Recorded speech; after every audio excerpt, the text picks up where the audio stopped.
Hello મિત્રો, good morning. કેમ છો બધા? મજામાં? હવે આ દિશિકાને બધા આગળ છે ને ભાગ ને એવું લાવ્યા હતા.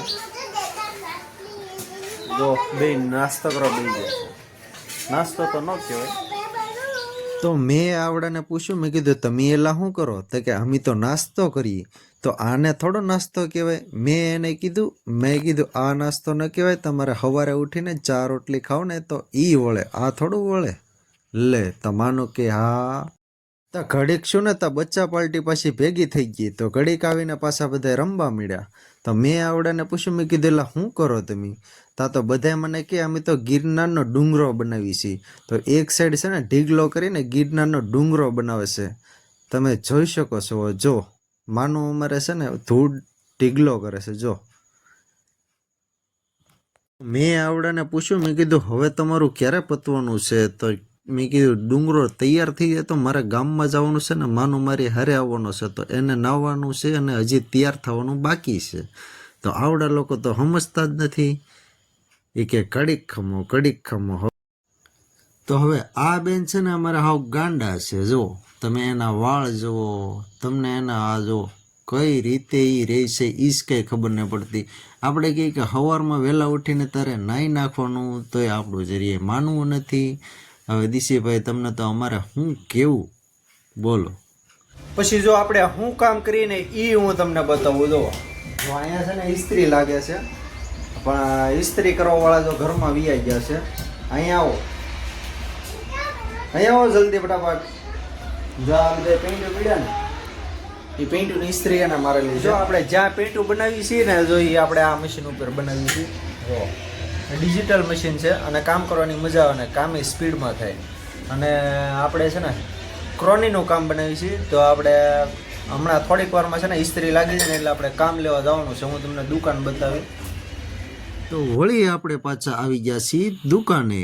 તો સામેનું જે બ્લુ કલરનું બોર્ડ દેખાય છે ને એ જ દુકાનનું આપણે કામ કરીએ છીએ. અને જ્યાં ક્રોની મેન્સવેર લખેલું છે તમે જોઈ શકો છો.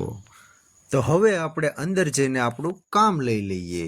ચલો વળી પાછા આપણે આવી ગયા છીએ ઘરે. તો ઘરે આવ્યો તો પિયાંશી બેન બનાવતા હા ચા. તો મને પૂછે કે પપ્પા તમારે ચા પીવી છે? તો 2 મિનિટ જ ઊભા રહ્યો, હું તમને હમણાં ચા બનાવીને આપું. તો મેં કીધું વાંધો નહીં, હાલો. તો કડીક ખમી જઈએ. તો હવે પિયાંશી બેન બનાવી નાખી છે ચા. તો મને કે પપ્પા હવે ચા પીને ફટાફટ કામે ચડી જાઓ. તો મેં કીધું વાંધો નહીં, લાવો ચા. તા તો હજી તો 2 પેન્ટ બનાવી. તો માનવિકભાઈ મને કે મારે તો મેચ રમવું છે. તો હાલો પપ્પા મારી સાથે મેચ રમવા. તો હું, જિગ્નેશ કવિરાજ અને માનવિક ત્રણેય મેચ રમવા મળ્યા. તો માનવિકને તો ફૂલ મોજ આવી. એ તો ચક્કાને ચોક્કા મારતો હતો, પણ અમને બેને ઠકવાડી દીધા. મેં માનવિકને પાછું કીધું કે ભાઈ હવે અમારે મેચ નથી રમવું, તો હવે આપણે અહીંયા મેચ પૂરી કરી નાખીએ. તો એ તો અમારું કાંઈ માનતો જ નથી. જિગ્નેશ કવિરાજને કહો હવે આપણે નથી રમવું. તો ઘડીક શું તો અમારી શેરીમાં આવ્યો તો સમોસાવાળો. તો મને કે હવે અમારે તો સમોસા ખાવા. તો સમોસા પાછા લઈ આવ્યા. તો હવે બધાય સમોસા ખાવા માંડ્યા. માનિકભાઈ તો ક્રિકેટ રમીને થાકી જતા. તો એને તો સમોસા બહુ ભાવ્યા. લે વળી પાછું અમારે જવાનું હતું સમૂહ લગ્નમાં. તો બહાર આવ્યા તો આ છોકરા બધા લગ્યા રમતા. તો મને જોવાની આવી મજા. તો હું ઘડીક ઊભો રહ્યો. તો છોકરા તો બધા વાતચીત કરતા હતા ને અમારે જવાનો ટાઈમ થઈ ગયો. તો હવે ચલો નીકળીએ. તો માનિકભાઈ હજી તો બૂટ પહેરે છે. હવે વળી પાછા આપણે આવી ગયા છીએ સમૂહ લગ્નમાં. સમૂહ લગ્નમાં કંઈક આવો નજારો છે, તમે જોઈ શકો છો. તો હવે આપણે જવાનું છે 16 નંબરના માંડવે, જ્યાં આપણે બેનના માંડવે આવ્યા છીએ. તો આ છે આપણો 16 નંબરનો માંડવો. ત્યાં આપણે આવી ગયા છીએ ને માનવિકને એ બધા આવી ગયા છે માંડવામાં.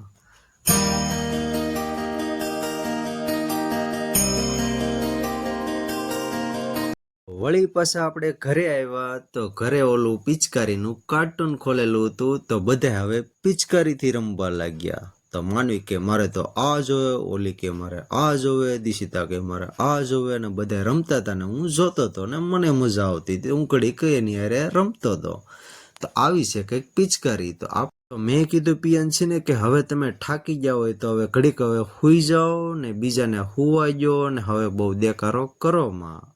તમને મેં અવાજ બંધ કરેલો છે નકર તમને ખબર પડત કે આ કેટલો બધા અવાજ કરે છે.